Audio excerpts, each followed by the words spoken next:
जय हिंद दोस्तों, मेरा नाम है अनिरुद्ध और मैं आप सभी का वेलकम करता हूं इंडिया डिकोडेड पर। दोस्तों, in a very very amazing development, बल्कि ये भी कहना गलत नहीं होगा that the tables have now officially turned, because अब दोस्तों यूरोप की जानी मानी कंपनी एयरबस, जो कि बाय द वे दुनिया की सबसे बड़ी एयरप्लेन्स मैन्युफैक्चरर भी मानी जाती है, जी हाँ, बोइंग से भी बड़ी मैन्युफैक्चरर मानी जाती है, वो अब इंडिया से आकर के एरोस्पेस ग्रेड टाइटेनियम को प्रोक्योर करने वाले हैं। आप लोग यहां पे देख सकते हैं, खबर जस्ट आज से एक दो दिन पहले सामने आई है, इकोनॉमिक टाइम्स ने कवर किया। Airbus set to source Indian titanium, यहां पे भी देख पाएंगे इतिहास में पहली बार हो रहा है, Airbus is going to source Indian titanium for its planes. और ये वैसे तो मैं पूरी डिटेल में चर्चा करूंगा क्या एग्जैक्टली यहां पे हुआ है, इंडिया को क्यों चुना गया, इंडिया को क्या फायदे होने वाले हैं, but this is genuinely a very very special development, because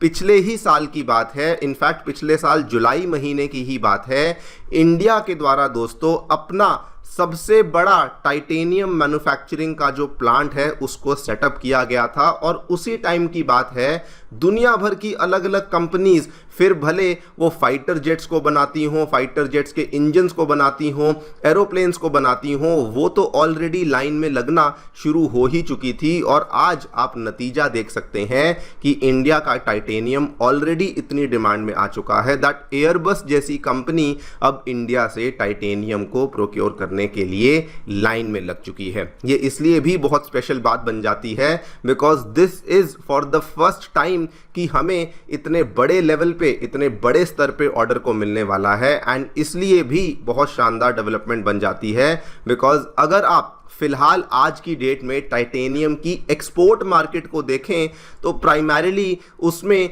ये 3-4 देश हैं जो कि डोमिनेट करते हैं। चाइना है, यूके है, जर्मनी है, रशिया बहुत बड़ा प्लेयर है जो कि मान के चलिए ऑलमोस्ट एंटायर यूरोप को रशिया के ही द्वारा टाइटेनियम का सप्लाई किया जाता था। यूएसए है, लेकिन अभी फाइनली इंडिया उस पर्टिकुलर मार्केट के अंदर एंट्री कर भी चुका है। एंड ऑल्सो ये इसलिए भी बहुत ज़्यादा स्पेशल बन जाती है बिकॉज इंडिया ने इस सेक्टर के ऊपर बहुत ही रिसेंटली काम करना शुरू किया था, लेकिन in very very quick time हमने ना केवल इस सेक्टर को एक्सपांड किया बल्कि हमने इस सेक्टर में ग्लोबल कॉम्पिटेंस को भी बहुत ही जल्दी यहाँ पे अचीव कर लिया है। इसी पूरी डेवलपमेंट के बारे में बातचीत करेंगे। क्या दोस्तों देखने को मिला है, क्यों टाइटेनियम इतना ज़्यादा स्पेशल माना जाता है, टाइटेनियम को बनाना इतना कठिन क्यों माना जाता है, इस पूरी चीज़ के फायदे भारत को क्या होने वाले हैं, सब चीज़ों के बारे में चर्चा करी जाएगी। आइए शुरू करते हैं मेरे साथ। मेरा नाम है अनिरुद्ध।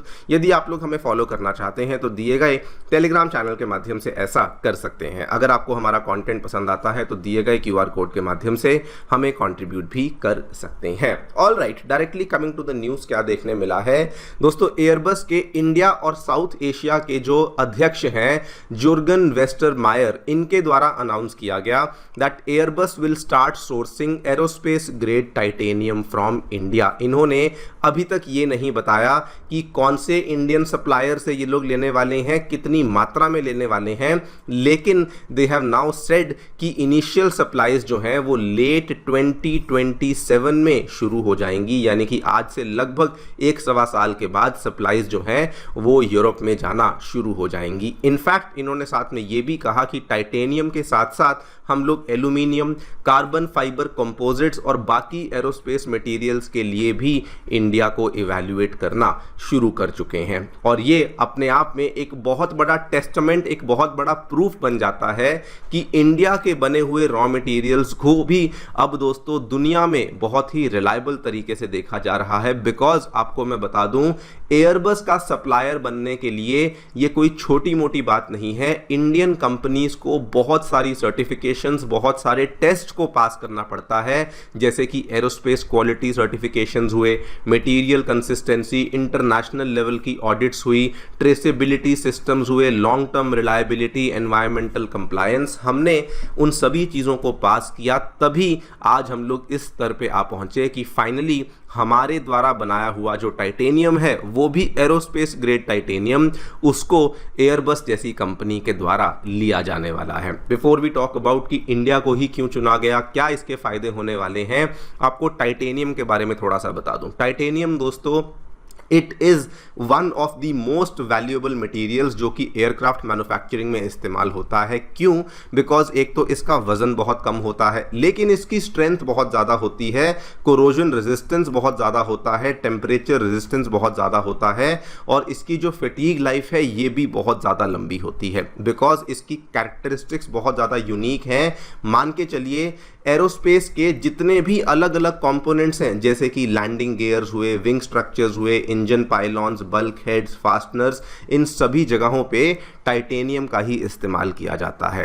एंड बिकॉज आप देखिए कि ऑलमोस्ट हर कंपोनेंट में टाइटेनियम ही आपको देखने को मिलता है। जो मॉडर्न कमर्शियल एयरक्राफ्ट्स हैं उसमें थोड़ा बहुत नहीं बल्कि भारी मात्रा में, टनों के मात्रा में आपको टाइटेनियम देखने को मिलता है। और उसमें भी अगर हमें एरोस्पेस ग्रेड टाइटेनियम बनाना पड़ जाता है तो वो बनाना और भी ज़्यादा कठिन बन जाता है, बिकॉज उसमें प्योरिटी बहुत हाई होनी चाहिए, मेटलर्जिकल कंट्रोल बहुत स्ट्रिक्ट, मतलब किस रेशियो में क्या जा रहा है, एरोस्पेस लेवल की सर्टिफिकेशन होनी चाहिए, वगैरह वगैरह। और ये दुनिया भर में केवल कुछ ही कंट्रीज हैं जो कि इस तरह के एरोस्पेस ग्रेड टाइटेनियम को बना पाती हैं, एविएशन सर्टिफाइड टाइटेनियम को बना पाती हैं। लेकिन अब फाइनली इंडिया भी उस लिस्ट में प्रवेश कर चुकी है। क्वेश्चन आता है कि एयरबस इंडिया की तरफ शिफ्ट क्यों कर रही है। देखिए, दशकों तक अगर आप देखें, यूरोप की कोई भी कंपनी, नॉट जस्ट एयरबस, अगर मैं और कंपनीज की बात करूं जैसे कि साफरान हुई,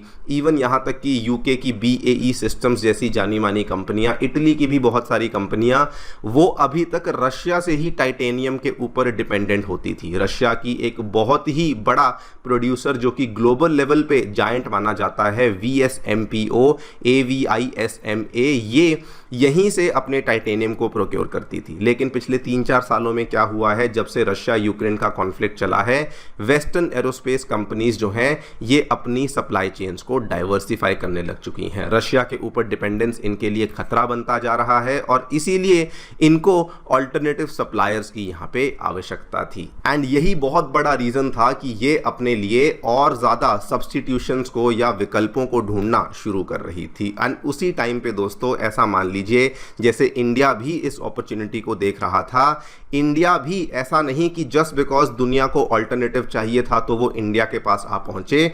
इंडिया भी अपने लेवल पे बहुत सारे स्टेप्स को ले रहा था। वैसे तो कई सारे कंसेक्यूटिव स्टेप्स को लिया गया है, लेकिन जो सबसे बड़ा डिफाइनिंग और हाईलाइट ले जाने वाला स्टेप था वो पिछले साल का स्टेप था, जब इंडिया की जानी मानी एक कंपनी है PTC इंडस्ट्रीज, उसकी एक सब्सिडरी कंपनी के द्वारा दोस्तों भारत का लार्जेस्ट टाइटेनियम और सुपर एलॉय बनाने वाला जो प्लांट है उसको सेटअप यहाँ पे किया गया। आप यहाँ पे देखिए, ये खबर 23 जुलाई 2025 की है। यहाँ पे भी देख पाएंगे ये वाला जो प्लांट था इसको मई में इनॉग्रेट किया गया था, जो कि एरिया के हिसाब से वर्ल्ड का लार्जेस्ट माना जाता है। एरोस्पेस ग्रेड टाइटेनियम यूनिट इसको लखनऊ में बनाया गया था और ये जानी मानी कंपनी PTC इंडस्ट्रीज की सब्सिडरी एरो एलॉय टेक्नोलॉजीज के द्वारा इसको एस्टैब्लिश किया गया था। ये फैसिलिटी 50 एकड़ के ऊपर स्प्रेड थी, जिसकी एनुअल प्रोडक्शन कैपेसिटी 6000 टन के आसपास थी,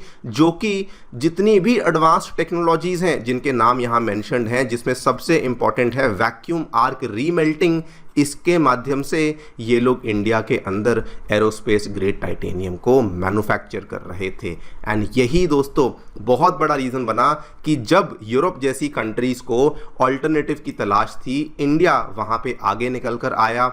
इंडिया ने वहाँ पे ऑल्टरनेटिव को पेश किया एंड इसीलिए आज आप देखिए विद इन 1 ईयर्स टाइम वही वाली कंपनियां अब इंडिया से आकर के एरोस्पेस ग्रेड टाइटेनियम को प्रोक्योर करने की बातचीत कर रहे हैं। वैसे अगर आप इंटरेस्टेड इंटरेस्टेड हैं वैक्यूम आर्क रीमेल्टिंग में, थोड़ा सा आपको ब्रीफली बता दूं, ये एक बहुत ही स्पेशलाइज्ड प्रोसेस है जिसमें कि मेटल इनगॉट्स को बनाया जाता है, जिसमें कि केमिकल और मैकेनिकल होमोजेनिटी होती है। इनगॉट्स दोस्तों इस तरीके से आपके ये छोटे छोटे जो स्ट्रक्चर्स होते हैं ये बनाए जाते हैं, और इसके अंदर सबसे खास बात क्या होती है कि आपका जो केमिकल होमोजेनिटी, मतलब कहीं पे भी आपको केमिकल कॉम्पोजिशन अलग देखने को नहीं मिलता। मैकेनिकल होमोजेनिटी हर जगह, स्ट्रेंथ हुई, टेंसाइल स्ट्रेंथ हुई, ये सारी चीज़ें सेम देखने को मिलती हैं, और ये केवल और केवल वैक्यूम आर्क रीमेल्टिंग जैसी स्पेशलाइज्ड टेक्निक से ही इसको बनाया जाता है। इसको लेकर मैंने अलग से वीडियो बनाई हुई है, अगर आप चाहें तो सर्च करके देख भी सकते हैं, प्रोसेस को डिटेल में बताया हुआ है। लेकिन जस्ट आपको बताने के लिए ये एक स्पेशलाइज्ड प्रोसेस है जिसमें कि टाइटेनियम जैसी चीज़ों के लिए या फिर सुपर एलॉयज जैसी चीज़ों को मैन्युफैक्चर करने में इसका इस्तेमाल किया जाता है। नाउ फाइनल क्वेश्चन ये आता है कि ये पूरी की पूरी चीज़ हमें हेल्प कैसे करेगी। दोस्तों ये ऑब्वियसली बहुत ही बड़ा प्रेसिडेंट यहां पे सेट हो जाता है। क्यों? Because Airbus is just the beginning. जब दुनिया की सबसे बड़ी कंपनी इंडिया के पास आकर के टाइटेनियम को सोर्स कर रही है, आप हिसाब लगा लीजिए आगे चल करके और भी कंपनियां लाइन में लगने ही वाली हैं। एंड अगर Indian suppliers long term aerospace contracts को सिक्योर करने लग जाते हैं, इंडिया के एक्सपोर्ट्स बढ़ेंगे, हमारी मेटलर्जी एक्सपर्टीज और ज़्यादा बेटर होगी, एरोस्पेस नौकरियां आएंगी, टेक्नोलॉजी अपग्रेड्स होंगे, फॉरेन इन्वेस्टमेंट बढ़ेगी, और भी ना जाने कितनी सारी चीज़ें होने वाली हैं। ऑब्वियस सी बात है, इसका जो बहुत बड़ा फ़ायदा है वो हमारे फॉरेक्स रिजर्व्स को भी सेव करने में होगा, वगैरह वगैरह। लेकिन चूंकि अब हम लोग एक स्ट्रेटेजिक सप्लाई चेन में एंट्री कर रहे हैं, तो इसके इकोनॉमिक फ़ायदे होने के साथ साथ हमें स्ट्रेटेजिक बेनिफिट्स भी बहुत सारे होने वाले हैं, बिकॉज हम एक ऐसा रॉ मटेरियल अवेलेबल करवा रहे हैं, एक ऐसा रॉ मटेरियल प्रोवाइड करवा रहे हैं जो कि दुनिया भर के, अगर आप देखें तो उनके एरोप्लेन्स में, उनके फाइटर जेट्स में, उनके फाइटर जेट के इंजन्स में इसका इस्तेमाल किया जाएगा। तो यस, इसके जो फ़ायदे हैं ये सिंपल नहीं,